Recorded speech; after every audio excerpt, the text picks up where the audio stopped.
trying to get this pilot. This is out of the engineering encyclopedia. I got a copy of it. This is similar but not exact to what we've got to do with that front pilot. So we're doing our best to try and match up parts. The big thing right now that we're missing, or we think we're missing, are the journals where this sits on, and there's brass that goes in there. We've got a set over in the basement. We're going to pull them out today. We're going to take a real good hard last look at them and see if we can either A, modify them, or modify that front pilot to make them work before we have to try and go for a remanufacturing of these things. So that's going to be here today to work the wheel lathe with you guys. So whoever wants to learn that, I think that'd be pretty cool. I think so.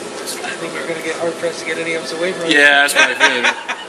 Mark will come out and all these wheels will be done. He'll be like, what the heck just happened? Practicing. We were practicing, yeah, really. That's it. And then in the same book, we're missing our crossheads. We think, looking at pictures, this Baldwin locomotive. What the heck? I have no idea what he's dragging. Big ass chink. We think this Baldwin head is the same head that we had on the engine at one time. So they're going to have to. This is going to be George's call on how we're going to manufacture these. Are we going to weld this together? Or are we going to get a piece of steel 6 inches thick and then mill it? Straight up from the billet. Take a piece of billet and mill it in here. They've got enough equipment to do it. So we'll just see how it rolls. That's going to be their call on what gets done and how. That's. If they ever want to run it, they're going to have to know. Yeah, and I don't think they're ever going to. I think the plan is never to run it. They really do. I don't think they want to put that kind of risk out there and use one of the last deal.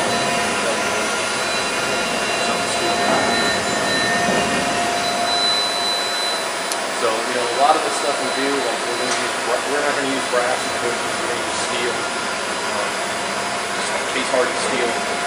If they ever decide later down 30, 40 years from now they decide they're going to run it, then they know they got what's in there and they can pop it. They're going to have to rip it apart like they did 26. Go from there.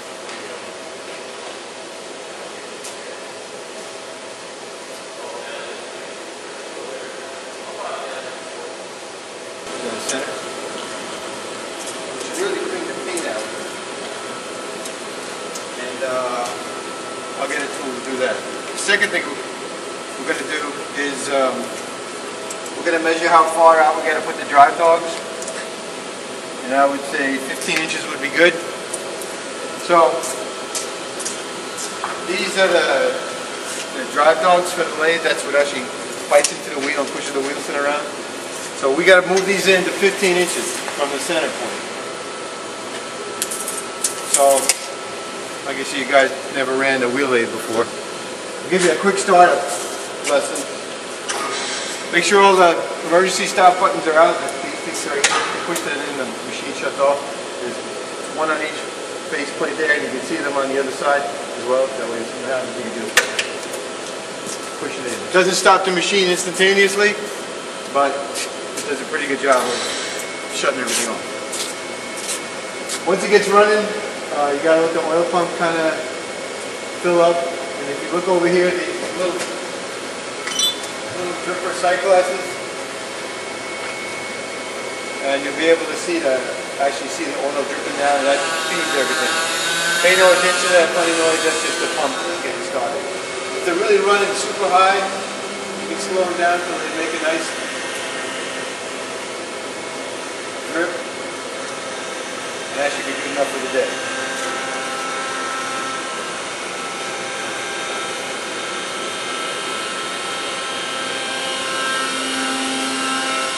Make sure that noise goes away after a while.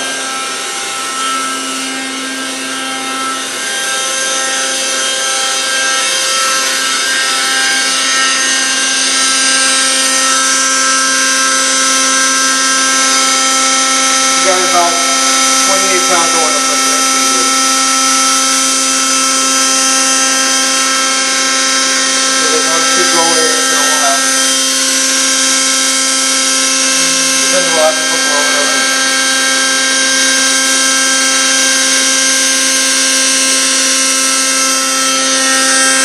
It's not a place to throw cigarette butts, although people think it is. Because underneath here is the oil tank.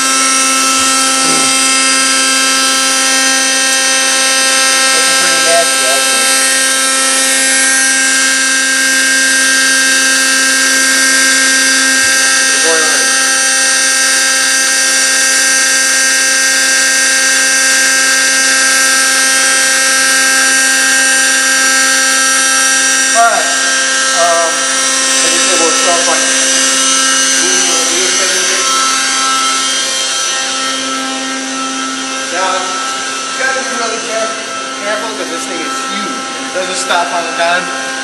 So when you push the jog buttons or the start buttons, things start happening, and it's quicker than you can release them, that machine comes around. If you were not careful or something, you had your hand or something, or your body, it would come down and pretty much crush you. So you got to be careful. Moving these into 15 inches, but I'm going to slow it down so it doesn't run around so fast.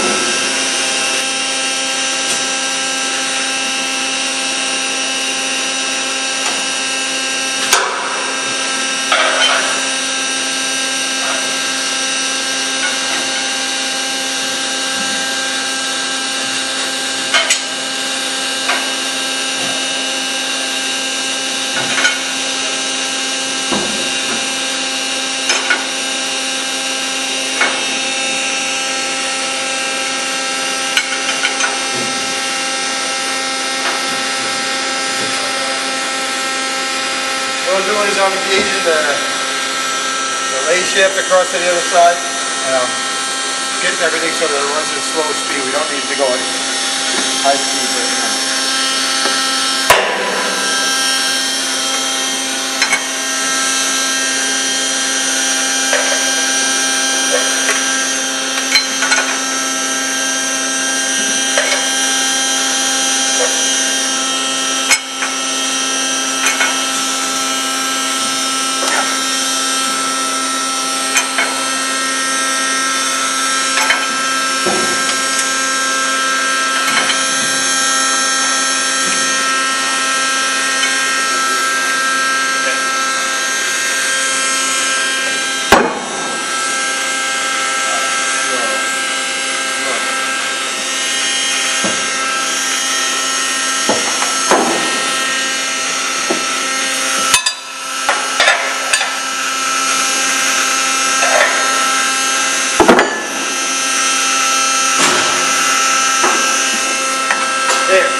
We're going to slide these in so there's 15 inches from the point on the center. There, right now I got 29.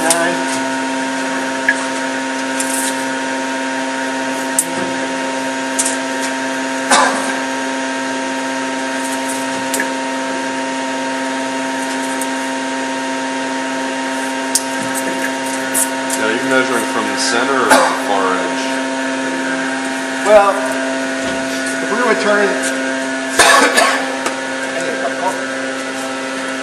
going to turn the wheel on the outside here, I would say we put it to the inside part of this. But these are in good shape. As a matter of fact, they were just trimmed up, I guess, before they decided not to restore it anymore. You can tell I never reviewed it. And one part is even some of the chatter and stuff. So we're not going to do the outside. We're only going to do the bearing surface. So I would say we grab it about midway, so 15 inches from the point to the midway of those teeth.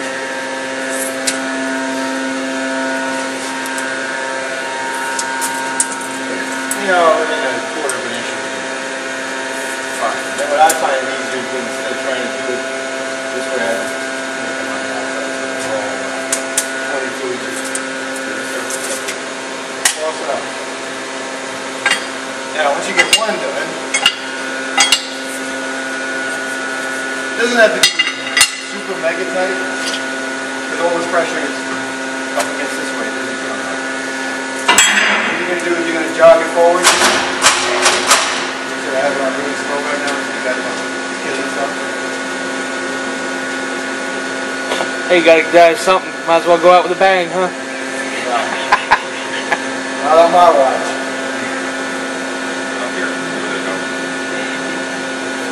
We were turning the outside look profile, we probably that's long. But you see what I said? It takes a long time for this thing to stop reading. So just